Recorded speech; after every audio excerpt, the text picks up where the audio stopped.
जोहार नमस्कार दोस्तों, आइए जानते हैं झारखंड की तमाम छोटी बड़ी खबरों को। और चलिए शुरुआत करते हैं सबसे बड़ी खबर से। कल्पना सोरेन गांडे से लड़ेगी चुनाव। हेमंत सोरेन दुमका सीट से लड़ सकते हैं लोकसभा की चुनाव। जी हां, बता दें, पूर्व मुख्यमंत्री हेमंत सोरेन की पत्नी कल्पना सोरेन गांडे से विधानसभा उपचुनाव लड़ेगी। पार्टी में यह तय हो गया है। हालांकि आधिकारिक रूप से इसकी घोषणा नहीं की गई है, पर कल्पना सोरेन गांडे विधानसभा क्षेत्र में मोर्चा संभाल लिया है। 2 दिनों से वह प्रचार अभियान में लगी हुई है। उनके साथ गांडे के पूर्व विधायक व राज्यसभा के सांसद डॉक्टर सरफराज अहमद और गिरिडीह के विधायक सुदीप कुमार सोनू भी अभियान में शामिल है। वह गांडे विधानसभा क्षेत्र में जगह जगह सभा को संबोधित कर रही है। पार्टी के सूत्रों ने बताया कि कल्पना ही चुनाव लड़ेगी। इस पर पार्टी के अध्यक्ष शिबू सोरेन, कार्यकारी अध्यक्ष हेमंत सोरेन और पार्टी के उपाध्यक्ष तथा मुख्यमंत्री चंपई सोरेन ने अपनी सहमति दे दी है। इसके बाद ही कल्पना मैदान में उतरी है। इधर दुमका लोकसभा सीट झामुमो के खाते में है, पर इस बार यहां से कौन लड़ेगा इसकी तस्वीर स्पष्ट नहीं है। हालांकि सूत्रों का कहना है कि इस सीट पर जेल से ही हेमंत सोरेन लड़ सकते हैं। पार्टी की ओर से भी उन पर दबाव बनाया जा रहा है कि वह लोकसभा का चुनाव लड़े। भाजपा ने वहां से वर्तमान सांसद सुनील सोरेन को ही टिकट दिया है। बताया गया है कि दुमका को लेकर मुख्यमंत्री चंपई सोरेन व हेमंत सोरेन के बीच 2 बार बात हो चुकी है। उन्हें कार्यकर्ताओं की भावनाओं से अवगत करा दिया गया है। खुद हेमंत सोरेन के भाई बसंत सोरेन भी चाहते हैं कि दुमका से हेमंत ही चुनाव लड़े। मुख्यमंत्री ने भी हेमंत पर ही फैसला छोड़ दिया है कि वे या तो खुद वहां से चुनाव लड़े अथवा जिसे चुनाव लड़ाना चाहते हैं उसका नाम आगे करें। फिलहाल निगाहें हेमंत सोरेन पर टिकी हुई है। रांची में जेपीएससी अभ्यर्थियों ने किया प्रदर्शन, कहा कि सिविल सेवा पीटी रद्द करने के हैं काफ़ी सबूत। जी हां, बता दें कि जेपीएससी सिविल सेवा पीटी रद्द करने की मांग को लेकर गुरुवार को बापू वाटिका के समक्ष अभ्यर्थियों ने प्रदर्शन किया। मनोज यादव व उमेश प्रसाद ने कहा कि पीटी रद्द करने के कई सबूत हाथ लगे हैं। परीक्षा हॉल में अभ्यर्थियों के बीच जो प्रश्न पत्र बांटे गए उसके सील पहले से टूटे हुए थे। वहीं कई जगहों पर प्रश्न पत्र देर से बटे। प्रश्न पत्र बुकलेट तथा आंसर शीट में भिन्नता से भी अभ्यर्थी परेशान हैं, जबकि 20 सीरीज प्रश्न पत्र में कई गड़बड़ी सामने आई है। 27 से ज़्यादा प्रश्न पत्र रिपीट कर दिए गए हैं। वहीं कई प्रश्न की संख्या है लेकिन प्रश्न ही नहीं है। वहीं 20 सीरीज में डी सीरीज का भी प्रश्न पत्र अटैच कर दिया गया है। ऐसे में OMR सीट का मूल्यांकन कैसे किया जाएगा, इससे रिजल्ट गड़बड़ा जाएगा। दोनों ने कहा कि जेपीएससी अध्यक्ष व मुख्यमंत्री से तत्काल मामले में संज्ञान लेने व परीक्षा रद्द करने की मांग की गई है। श्री यादव ने कहा कि आयोग को 28 मार्च तक का अल्टीमेट दिया गया है। इसके बाद भी न्याय नहीं मिला तो अभ्यर्थी आर पार की लड़ाई लड़ेंगे। उन्होंने कहा कि अभ्यर्थियों पर मामला दर्ज कराना गलत है, इसे वापस लेना चाहिए।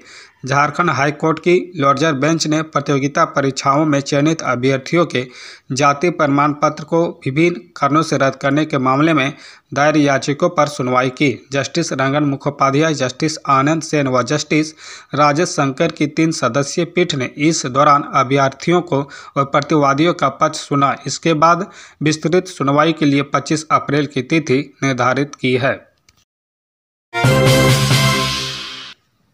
झारखंड के आसपास की 2 सीटों पर ससुर दामाद होंगे इंडिया अलायंस के प्रत्याशी। जहां बता दें कि झारखंड के आसपास की 2 लोकसभा सीटों गिरिडीह और हजारीबाग पर इस बार इंडिया अलायंस की ओर से ससुर मथुरा महतो और दामाद जयप्रकाश भाई पटेल की उम्मीदवारी तय मानी जा रही है। गिरिडीह सीट पर झारखंड मुक्ति मोर्चा के मथुरा महतो ने तो आधिकारिक तौर पर उम्मीदवारी घोषित होने के पहले ही प्रचार अभियान शुरू कर दिया है। झारखंड सरकार की मंत्री बेबी देवी, गिरिडीह के विधायक सुदीप सोनू और पार्टी के कई वरिष्ठ नेता भी चुनावी अभियान में उनके साथ शामिल है। मथुरा महतो फिलहाल धनबाद जिले के टुंडी विधानसभा क्षेत्र से झामुमो के विधायक हैं। यह विधानसभा क्षेत्र गिरिडीह लोकसभा सीट का हिस्सा है। हजारीबाग सीट पर कांग्रेस की ओर से जयप्रकाश भाई पटेल की उम्मीदवारी पर पार्टी से सहमति बन चुकी है। वह गिरिडीह सीट पर झामुमो की ओर से अपनी उम्मीदवारी घोषित कर प्रचार अभियान में जुटे मथुरा महतो के दामाद है। जयप्रकाश भाई पटेल फिलहाल हजारीबाग जिले के मांडू क्षेत्र के विधायक हैं। 2019 में उन्होंने इस सीट पर भाजपा के प्रत्याशी के तौर पर जीत दर्ज की थी। इसके पहले के 2 चुनावों में वह झामुमो प्रत्याशी के तौर पर मैदान में उतरे थे और विधानसभा पहुंचने में कामयाब रहे थे। अब 20 जनवरी को उन्होंने भाजपा छोड़कर कांग्रेस का हाथ थाम लिया है और इसी के साथ हजारीबाग सीट पर उनकी उम्मीदवारी तय मानी जा रही है। पटेल ने शुक्रवार को दिल्ली में कांग्रेस के राष्ट्रीय अध्यक्ष मल्लिकार्जुन खड़गे से भी मुलाकात की। अरविंद केजरीवाल की गिरफ्तारी पर सीएम चंपा सोरेन का बीजेपी पर बड़ा हमला। जी हां, बता दें कि दिल्ली के मुख्यमंत्री अरविंद केजरीवाल की शराब नीति से जुड़े मनी लॉन्ड्रिंग मामले में गिरफ्तारी को लेकर झारखंड के सीएम चंपा सोरेन ने बीजेपी की केंद्र सरकार को घेरा है। चंपा सोरेन ने कहा कि जरा सोचिए कि एक मेयर का चुनाव जीतने के लिए सारे नियमों को ताक पर रखने वाले ये लोग लोकसभा का चुनाव जीतने के लिए किस हद तक जाएंगे। चंपा सोरेन ने सोशल मीडिया एक्स पर लिखा कि राजनीतिक दलों को तोड़ने, विधायकों को डराने धमकाने और लालच देकर सरकारें गिराने, मीडिया पर कब्जे और कंपनियों से वसूली के बाद अब विपक्ष के मुख्यमंत्रियों की गिरफ्तारी आम बात हो गई है। जरा सोचिए कि एक मेयर का चुनाव जीतने के लिए सारे नियमों को ताक पर रखने वाले ये लोग लोकसभा का चुनाव जीतने के लिए किस हद तक जाएंगे। आज़ादी के 7 दशकों बाद यह देश लोकतंत्र से चलेगा या तानाशाही से, आगामी चुनावों में यह फैसला आपको करना है।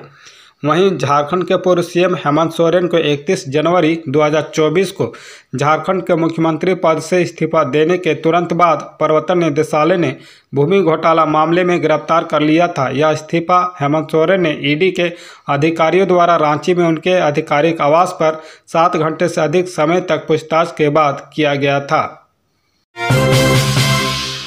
चतरा पलामू सीट पर आरजेडी ने अटकाया रोडा, फिर टला सीटों का ऐलान। धनबाद के लिए परिवार में ही 2 दावेदार। जी हां, बता दें कि लोकसभा चुनाव के लिए महागठबंधन की सीटों का ऐलान फिर टल गया है। राजद के रुख की वजह से सीट व प्रत्याशियों के नामों की घोषणा फिर नहीं हो सकी। अब होली के बाद ही इसके ऐलान होने की उम्मीद की जा रही है। महागठबंधन में अभी भी चतरा और पलामू सीट पर राजद ने अपना रुख स्पष्ट नहीं किया है। दोनों सीटों पर कांग्रेस के साथ साथ राजद दावा कर रहा है। राजद की ओर से दोनों सीटों पर दावा किया जा रहा है, जबकि कांग्रेस चतरा सीट छोड़ने को तैयार नहीं है। 2019 में चुनाव में पलामू राजद को गया था, जबकि चतरा कांग्रेस के पास थी, लेकिन राजद ने चतरा में भी प्रत्याशी उतार दिया था। इससे यहां कांग्रेस राजद के बीच फ्रेंडली फाइट हो गई थी। सहमति न बनने पर इस बार भी फ्रेंडली फाइट देखने को मिल सकती है। कांग्रेस विधायक दल के नेता सह मंत्री आलमगीर आलम गुरुवार की शाम दिल्ली से रांची लौट आए। उन्होंने कहा कि बिहार के साथ झारखंड में भी सीट शेयरिंग की घोषणा कर दी जाएगी। राजद के फैसले का इंतजार किया जा रहा है। उन्होंने साफ किया है कि दिल्ली में रांची, खूंटी, लोहरदगा और हजारीबाग सीट को लेकर कांग्रेस की स्क्रीनिंग कमेटी की बैठक हो चुकी है। बाकी बची 3 सीटों की स्क्रीनिंग और उम्मीदवारों के नामों का ऐलान होली के बाद कर दिया जाएगा। डिग्री कॉलेजों में इस बार भी लिया जाएगा इंटर में नामांकन। जी हां, बता दें कि मैट्रिक की परीक्षा देने वाले विद्यार्थियों के लिए अच्छी खबर है।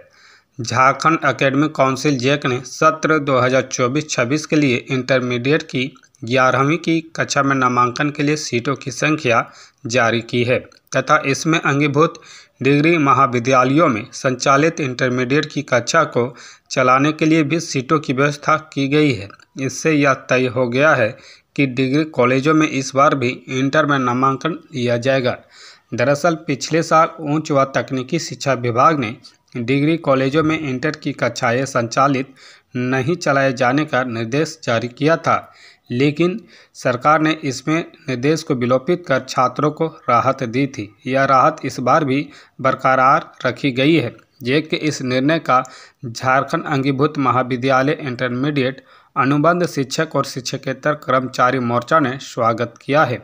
मोर्चा ने कहा कि परिषद द्वारा अंगीभूत डिग्री महाविद्यालयों के लिए प्रत्येक संकाय यथा आर्ट्स, साइंस, कॉमर्स में 384 सीटों की व्यवस्था की गई है, जो अपर्याप्त है, अव्यावहारिक है। सरकार से मांग है कि पूर्व की भांति सीटों की संख्या को रहने दिया जाए। अंगीभूत डिग्री महाविद्यालय में जो भी बच्चे इंटर में नामांकन लेंगे, उनके नामांकन शुल्क से जो राशि महाविद्यालय को प्राप्त होगी, उसी राशि से अंगीभूत डिग्री महाविद्यालय में पढ़ाने वाले शिक्षक और शिक्षकेतर कर्मचारियों का मानदेय भुगतान किया जाएगा।